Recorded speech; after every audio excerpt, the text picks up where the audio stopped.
about a year after the battle, the purported, and I use that word burial very loosely. Basically, we're talking a couple handfuls of dirt, a couple pieces of brush or sage or whatever. Uh, a year after the battle, they came out to get the purported remains, skeletal remains of Custer and some other officers, but they found that the coyotes and wolves had been doing basically what coyotes and wolves do. Basically, according to some soldiers, you couldn't take a walk more than a couple yards in any direction without stepping on human bones or horse bones. They went to Custer's purported grave site. They had a stake in the ground and it was marked. Found a couple handfuls of bone.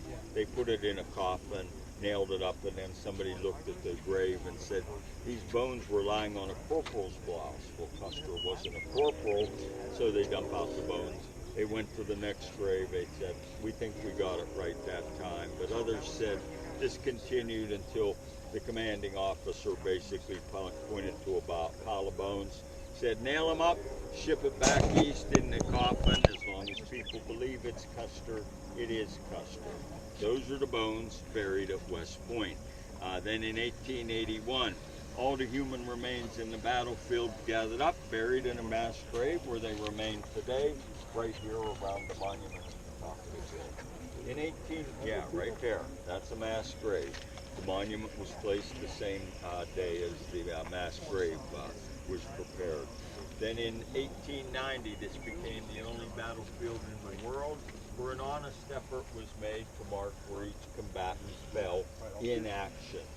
No other battlefield in the world was this ever done before or since. Even though there's too many markers and some are misplaced, like I said, should be 10 of them up here, but they're down here where Custer and his men were first buried. There were, what's that? There's some in the draw down there. Yeah, down there along, and well, there was fighting down along the draw, and that's one of the most striking features of the battlefield. As you go out along the tour road, you're going to see on either side where action occurred on the battlefield, even though there's too many and some are misplaced. And again, nobody knows how many warriors died because no bodies were here, no written records, but based on family and oral tradition, tribal and family tradition, and little piles of rocks left by ancestors way back when, the efforts have been made to mark where warriors fell. Right now there's 8 red granite markers on this 1 square mile area that Custer fought on. If you take a walk over to the Indian Memorial right along the sidewalk, you'll see 2. And there's others elsewhere. There's 10 more around the Reno-Benteen defense site, and actually down in the valley on private property, you can't access it, but there's 3 additional white markers for warriors. These are 3 Arikara warriors who died, enlisted Army Scouts who died fighting, pardon me, with the soldiers that day. Thank you very much. You're welcome. Safe travels. Very good. I'm glad I came. I'm glad you came. I was gonna run by on the interstate and say I'll look at it next time I come by here. Yeah, I'm glad you did. Told me to come out here and it's because of you, probably. You did an excellent presentation. Well, God bless you. That's very kind of you to say. Any truth to one of the stories is that Custer saw Reno-Benteen in trouble and he just said, "The hell with them. I'm doing my thing because I'm an arrogant cuss and I want to be the big winner." No truth to that. As far as you know. Oh. No, I mean, he couldn't have seen Benteen unless maybe at the end he saw him getting to those Twin Peaks on that relief thing, because Benteen was on a scouting mission to the south. He was expecting him to come up and reinforce him. So, no, there's no truth to that. And the pack train was with Reno and Benteen. So, he knew Reno had been attacked, but as far as he knew, probably knew, he was holding his own down in the timber at that point. Big area. Yeah, The whole Custer area is only about a 1 square mile area, but the whole battlefield is about a 5-6 mile by 3 mile area. So did you say Custer actually was down there and got near where the non-combatants were? And then Yeah, he came back up had here? got down to the river down here, somewhere down below. But he didn't cross the river. There's no evidence he crossed the river. And he was either repulsed or knew he didn't have enough soldiers and had to come back and wait for Benteen. Yeah.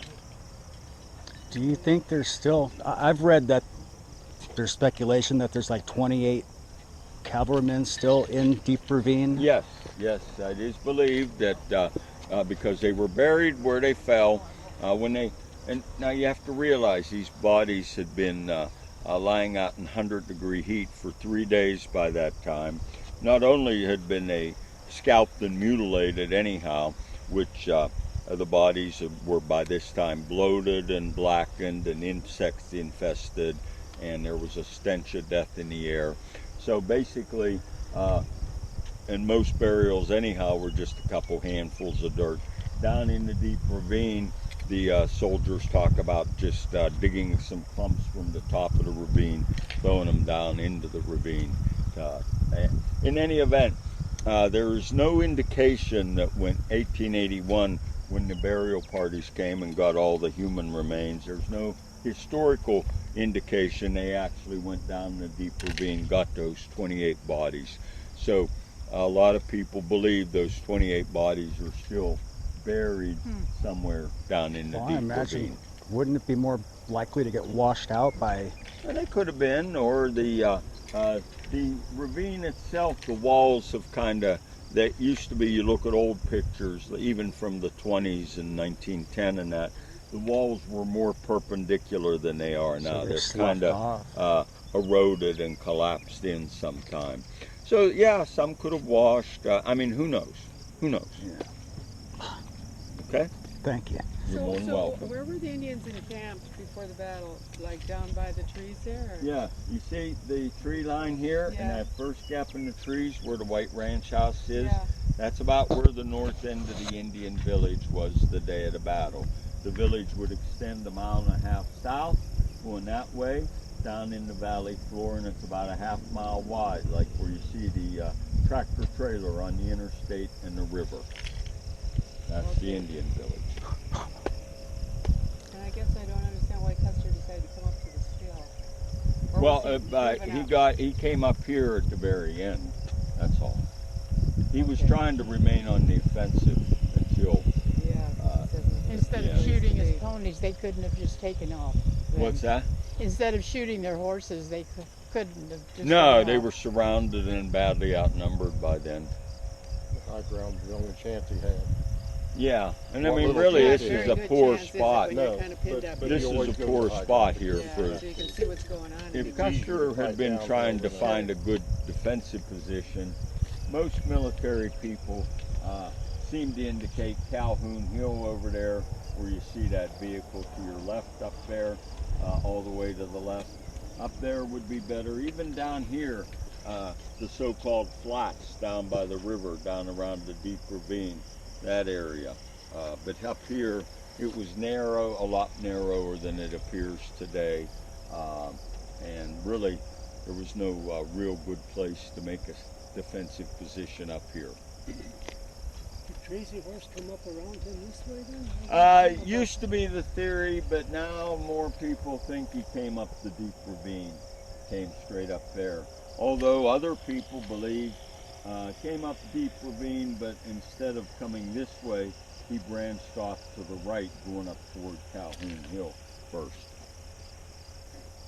Was Calhoun one of the guys that was killed here? Is that all Yeah, that Calhoun Hill. Lieutenant James Calhoun, who was Custer's brother-in-law, he commanded Company L on the skirmish line up on Calhoun Hill, where you see those 3 vehicles out there.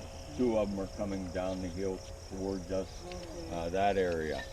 So that's why it's named Calhoun Hill. Okay?